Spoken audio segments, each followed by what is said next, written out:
Na escuridão da mata, há olhos que veem sem serem vistos. Um ruído imperceptível ecoa sob as folhas molhadas. Não é o vento. Não é um macaco pulando de galho. É algo mais pesado, mas ainda assim, silencioso. A floresta, por um momento, parece pausar. E então você percebe. Está sendo observado. Não há barulho de garras, nem um galho quebrado. A criatura que se aproxima poderia estar a centímetros de você, e você não saberia. Esse é o primeiro aviso de que a onça-pintada está próxima. Não há aviso algum. Você já ouviu muitas histórias sobre ela. Felina, caçadora, rainha da selva. Mas essas palavras são rótulos curtos para algo muito mais profundo. A onça-pintada é mais do que um predador. Ela é o arquétipo do invisível. Uma inteligência silenciosa que molda o comportamento da floresta ao seu redor. Animais noturnos mudam rotas por causa dela. Capivaras, tatus, veados, todos vivem com medo. E não é o medo da morte. É o medo do que você não vê. Ela é o ápice da furtividade. Com patas largas e almofadadas, sua passada não faz som. Mesmo pesando até 135 quilos, ela se move como uma sombra viva. Ela não corre atrás da presa. Espera que a presa cometa um erro, um passo em falso, um olhar para o lado errado. Um segundo de hesitação é o suficiente. Seu corpo é uma obra-prima da biomecânica selvagem. Garras retráteis, pernas curtas, mas incrivelmente poderosas. Uma cabeça larga com músculos de mandíbula que podem esmagar um crânio como uma casca de noz. Sim, a onça-pintada não sufoca sua presa. Ela a desliga. A força da mordida é tão impressionante que nenhum outro felino no mundo, nem o leão, nem o tigre, chega perto. Ela consegue romper ossos longos, abrir o casco de uma tartaruga e atravessar o crânio de um jacaré. Não é exagero, é anatomia. Por isso ela ataca diferente. Não vai pelo pescoço, vai pela cabeça. Esse detalhe simples e assustador é o que faz da onça-pintada uma das caçadoras mais letais da Terra. Mas sua força não está apenas nos músculos, está no cérebro. A onça calcula distâncias. Ela lê padrões de movimento. Aprende o horário de passagem dos animais. Decora trajetos, identifica o mais fraco do grupo. E, às vezes, não ataca. Espera dias. Essa paciência estratégica não é comum entre carnívoros. É própria de um animal que sabe o poder que tem. Afinal, quando você é a sombra, o tempo joga a seu favor. Mas ainda não falamos do mais impressionante. A onça-pintada não só vive na floresta, ela a modifica. Imagine um animal capaz de controlar o comportamento de dezenas de outras espécies, sem sequer precisar aparecer. A onça-pintada faz isso. Ela é o que os biólogos chamam de predador de topo. Mas o termo não faz jus à complexidade do que ela representa. A presença da onça é como uma sombra geográfica. Onde ela passa, os caminhos mudam. Os hábitos se moldam. A noite se organiza. Capivaras evitam áreas onde sentiram o cheiro dela. Macacos mudam de árvore. Antas caminham mais rápido. Até as onças menores, como a sussuarana, recuam. Ela não precisa atacar para caçar. Basta existir. Isso cria um fenômeno ecológico raro, a paisagem do medo. Ou seja, mesmo sem matar, ela mantém o equilíbrio. Se não houvesse onças, capivaras sobrepovoariam, devastariam vegetações de beira de rio. Mais capivaras, mais erosão. Menos árvores, menos habitat para outras espécies. E em cascata tudo começa a ruir. A onça é o freio invisível do caos. Você pode não ver seus rastros, mas a floresta os sente. E onde a onça desaparece, o sistema perde a lógica, como um castelo que perde a pedra da base. Há regiões no Brasil onde a onça sumiu e a floresta mudou. Animais diurnos se tornaram noturnos. Outros aumentaram de forma descontrolada. Doenças entre presas se espalharam mais rápido. Rios ficaram assoreados por falta de cobertura vegetal que os herbívoros, agora em excesso, destruíram. Ou seja, A onça é uma gestora do ecossistema. E o mais intrigante, ela faz tudo isso sem nunca ser vista. A floresta tropical é como um sistema nervoso. A onça-pintada é um de seus neurônios mais antigos.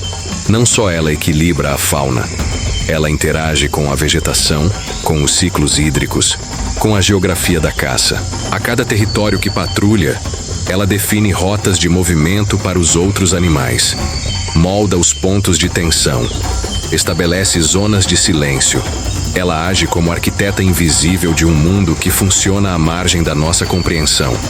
Agora imagine uma floresta sem onça-pintada. Seria como uma orquestra sem maestro. Os instrumentos ainda estariam lá, mas tocando fora de ritmo, sem direção, sem equilíbrio. Mas vamos além.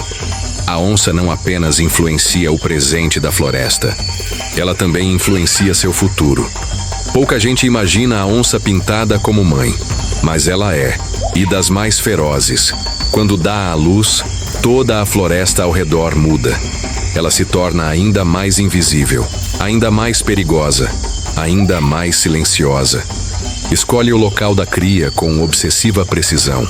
Tocas escondidas, fendas rochosas, entre raízes profundas. Durante os primeiros meses, ela quase não sai. Vive de caçadas curtas, mantém os filhotes longe do olfato alheio. Nem mesmo outras onças são toleradas. Ela mata qualquer ameaça. Os filhotes nascem cegos, frágeis, dependentes.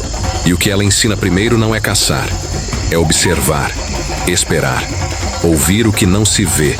Durante até 2 anos, ela os guia. Ensina onde andar, quando parar, o que ignorar e, principalmente, o que observar no comportamento das presas. A onça não ensina a pressa, ela ensina o momento certo. É a paciência que define o sucesso. Mas nem todos os filhotes sobrevivem. Sucuris, predadores, fome, infecções. E um inimigo cada vez mais presente: o ser humano. Estradas, queimadas, cercas. Tudo isso separa mães de filhotes. E um filhote sem a mãe não vive mais de 2 meses.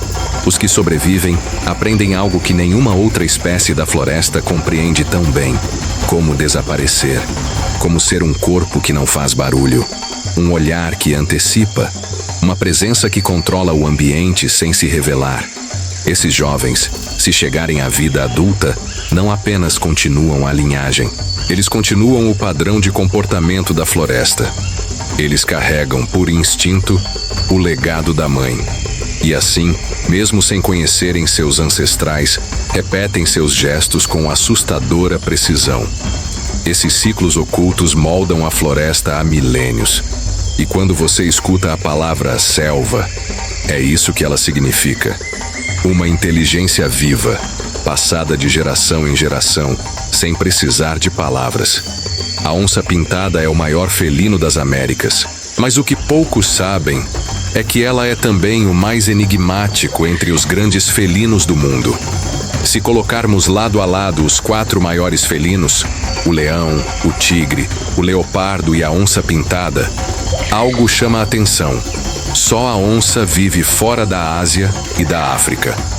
Ela é a única que dominou o continente americano. O leão é força em bando, depende do grupo. Grita seu domínio em campos abertos. Já a onça é solidão letal. Não precisa de clã, nem de ser vista, nem de ser ouvida. O tigre é o maior em peso e altura, mas depende de florestas abertas. Ataca em linha reta. A onça é menor, mas mais compacta. Ela age em curvas, sob galhos, entre rios. Ela escala árvores, mergulha, desaparece. O leopardo tem agilidade, sim, mas a onça tem força, visão noturna e mandíbulas superiores. E seu cérebro parece operar num ritmo de cálculo que antecipa possibilidades. Ela é, em resumo, a mais versátil entre os grandes felinos. Caça de dia ou de noite, na água ou na terra, no chão ou no alto das árvores. Sozinha, sempre sozinha. Mas de onde ela veio? Os fósseis mais antigos da onça-pintada têm mais de 2 milhões de anos. Ela veio do norte, da Eurásia. E quando cruzou para as Américas, dominou tudo o que encontrou, desde os desertos do México até as matas úmidas da Argentina. Ela se adaptou a cada clima, mudou de tamanho, de comportamento, de estratégia. Essa capacidade de se transformar é a essência de sua sobrevivência. Mas a história da onça também guarda sombras. Durante os últimos 100 mil anos, ela quase desapareceu. Na última grande glaciação, muitas onças sumiram do mapa. As que restaram se concentraram em regiões tropicais. Isso criou um pesadelo genético. Pouca diversidade, menos resistência a doenças, mais vulnerabilidade ao ambiente humano. Mas mesmo assim, ela resistiu. Hoje, existem 9 subespécies reconhecidas. A que vive no Brasil, Panthera onca, é uma das mais fortes e adaptáveis, mas também uma das mais ameaçadas. Há centenas de relatos de encontros com onças pintadas que desafiam a lógica e o medo humano. Em certas regiões do Pantanal, fazendeiros contam de onças que seguem a cavalo à distância, como se estivessem monitorando. Índios do Alto Xingu dizem que algumas onças reconhecem humanos não como ameaça, mas como parte da floresta, desde que respeitados seus territórios. Um biólogo, em 2014, conta ter sido seguido por uma onça por 3 dias. Ela nunca atacou, nunca rugiu. Mas todas as manhãs ele encontrava pegadas frescas a poucos metros de onde dormia. Por que não atacam? Porque a onça não é predadora por impulso. Ela não mata por matar. Ela calcula. E se não precisa, ela simplesmente observa e desaparece. Existe até um termo usado por mateiros experientes no norte. Quando a selva pesa, é quando o silêncio muda. A temperatura parece cair e a sensação de ser observado se torna quase física. É nesse momento que muitos acreditam que tem onça por perto. Mas a pergunta que poucos fazem é: o que acontece quando a selva para de pesar? A extinção é um processo invisível, até se tornar irreversível. A cada território perdido, a onça pintada não apenas some do mapa. Ela leva consigo uma série de funções ecológicas que ninguém mais cumpre. A ausência da onça cria um vazio ecológico, e esse vazio não se preenche naturalmente. Outros carnívoros não assumem seu lugar, porque nenhum tem sua força, sua estratégia, sua mordida, sua influência.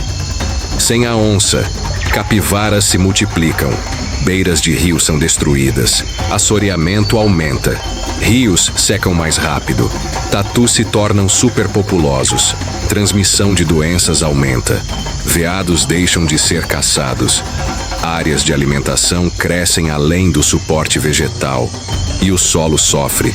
Isso não é ficção, já está acontecendo. Em regiões do sul do Brasil, onde a onça desapareceu há décadas, os ecossistemas estão ecologicamente descompensados. Árvores morrem mais rápido, predadores menores dominam. A floresta perde sua inteligência. É como se a selva tivesse perdido a consciência de si mesma. A história da onça pintada parece feita de silêncio, força e solidão. Mas, nos últimos anos, ela passou a contar com um novo tipo de aliado: seres humanos. Não os que devastam, mas os que protegem. Não os que expandem cidades, mas os que restauram corredores. Gente que entendeu que salvar a onça não é salvar um bicho. É salvar o que permite que a floresta continue sendo floresta. Um dos projetos mais relevantes da América Latina é o Instituto Onça Pintada, liderado por pesquisadores brasileiros que dedicaram décadas a entender e proteger a espécie. Eles monitoram onças por satélite, estudam rotas, hábitos, reprodução. Instalam câmeras de armadilha em lugares onde ninguém ousa entrar. Constroem corredores entre fragmentos de floresta, permitindo que onças cruzem grandes distâncias sem serem mortas por cercas, estradas ou caçadores. E, talvez mais importante que tudo, eles trabalham com as comunidades locais. Porque a chave da conservação não está apenas na floresta, está na mente das pessoas que vivem ao lado dela. Você sabia que muitos conflitos entre humanos e onças ocorrem por medo mal informado? Fazendeiros matam onças por vingança. Assustados por ataques ao gado, reagem com armadilhas, venenos, armas. Mas há soluções. Alguns programas ajudam produtores a proteger rebanhos sem matar onças, com manejo adequado, cercas, cães de guarda, luzes de presença. Outros pagam indenização por ataque, como forma de reduzir a reação armada. E mais importante, essas iniciativas mostram que a onça não é um inimigo. Ela é uma vizinha antiga, que só ataca quando pressionada, que prefere caçar animais selvagens, que, se respeitada, desaparece na mata sem fazer barulho. Com avanços em biologia molecular, hoje podemos rastrear uma onça por DNA, a partir de pelos, fezes, urina. Isso permite entender quem são os indivíduos de uma população, quem é parente de quem, onde há cruzamentos genéticos perigosos por endogamia e onde ainda há esperança de repovoamento. Além disso, sensores de movimento, drones e IA têm sido usados para antecipar conflitos entre onças e fazendas, evitando mortes de ambos os lados. Tecnologia, quando usada com ética, se torna uma aliada da floresta. E há uma sabedoria ainda mais antiga que a ciência, a dos povos indígenas. Povos como os Yanomami, os Xingu e os Kayapó convivem com a onça há séculos. Eles a respeitam não por medo, mas por reconhecimento. Para muitos deles, a onça é um espírito, uma guardiã. Às vezes, um ancestral reencarnado. Ela aparece em rituais, em mitos de origem, em histórias que são passadas há milênios. Oralmente, de geração em geração. Eles sabem o que esquecemos, que a floresta é viva, que a onça é parte dela, que quando a onça ruge, é a floresta falando. Agora, a pergunta que resta é: o que você pode fazer? Você, que nunca viu uma onça de perto, que vive longe da mata, que talvez ache que salvar um felino não vai mudar o mundo. Mas eu te digo, muda sim, porque o destino da onça está entrelaçado ao nosso. Ela guarda os rios que irrigam as plantações. Ela mantém o equilíbrio que impede a explosão de pragas. Ela é o topo de uma teia que sustenta milhares de outras vidas. E essa teia também sustenta a sua. Você pode ajudar apoiando projetos sérios. Você pode compartilhar conhecimento. Você pode recusar produtos de áreas desmatadas. Você pode votar por quem defende a floresta, não por quem a queima. Você pode se importar. E isso já é uma forma de agir. A onça pintada é mais do que um animal. Ela é o reflexo do que resta de selvagem em nós. É um lembrete de que a natureza, mesmo ferida, ainda guarda beleza, força e mistério. O rugido da onça ainda ecoa. Em algum lugar agora mesmo, ela caminha sob o luar. Ouve sua própria floresta, sente os cheiros da noite e, talvez, esteja ouvindo a gente. Na próxima vez que você caminhar por uma trilha ou olhar para um rio cercado de mata, lembre-se, aquela sombra que pareceu se mover, talvez não fosse só uma ilusão. Talvez fosse ela, observando, silenciosa, implacável, viva. Se essa história te tocou, se essa criatura te fascina, se você acredita que ainda há o que proteger, se inscreva no canal, ative o sininho, compartilhe esse vídeo, ajude o rugido da onça pintada a ecoar mais longe, enquanto ainda há floresta, enquanto ainda há tempo.